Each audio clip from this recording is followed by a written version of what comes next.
Hello mga kapakals! Good day Davao! Sa 100 pesos mo, makakapag-day tour ka na dito sa Sonnenberg sa may Marilog. At sa 100 pesos na yan ay may libreng sikwate ka na at kakanin.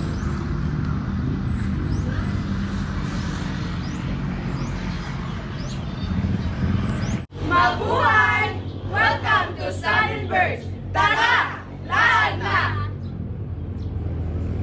Ang pagpunta nga namin dito ay biglaan lang at hindi nakaplano.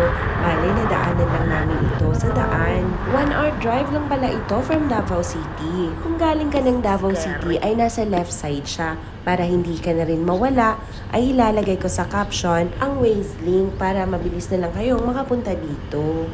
Medyo matirik nga ang pag-akyat dito pero kinaya naman ng sasakyan namin. Oops, alam kong iniisip mo, one way lang ito. Paano kung may makasalubong ka? Naku, huwag kang mag-alala kasi nakaradyo na yan dun sa guard nila sa baba at may sasalubong sa'yo sa taas. Kaya imposibleng magkasalubong yung dalawang sasakyan dito. Well coordinated sila. At huwag nyo palang kalimutang basahin yung mga sign na makikita nyo habang paakyat kayo dito dahil makakatulong ito na mas ma-accelerate yung pag-akyat ng sasakyan nyo. Pagkarating mo naman dito sa taas ay may sasalubong sa'yo at i-guide ka kung saan ka pwedeng mag-park. At ito na nga yung mukha ng entrance nila. Sundan mo lang yung arrow.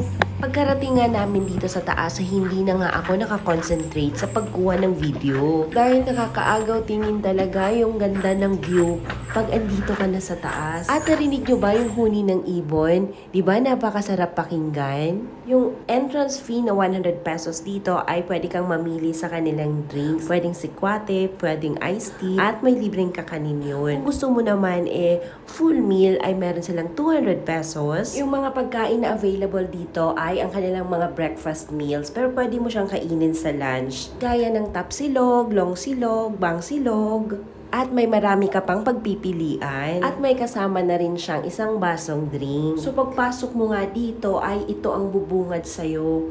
Napakaganda at napaka-breathtaking ng lugar na ito. Hindi nga namin lubos akalain na sa 100 pesos namin ay ganito kagandang view. Ang makikita namin dito. Medyo makulimlim at maulan pa nga sa araw na yan. Siguro kung mas sunny ay mas maganda pa yung makikita nyo. Hindi ko alam pero nung pagstay namin dito ay parang napaka-intimate ng lugar. Kaya kung gusto mong mag-relax at tumakas saglit sa busy ng city, ay isa ito sa pwede mong puntahan. May hahaling tulad ko nga ito sa view deck ng Tagaytay dahil malamig din ang simoy ng hangin dito. O siya, sige, hindi na ako magsasalita pa. I-enjoy nyo na lang ang view.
Ayun lang po for today's video mga kapakals. Bye!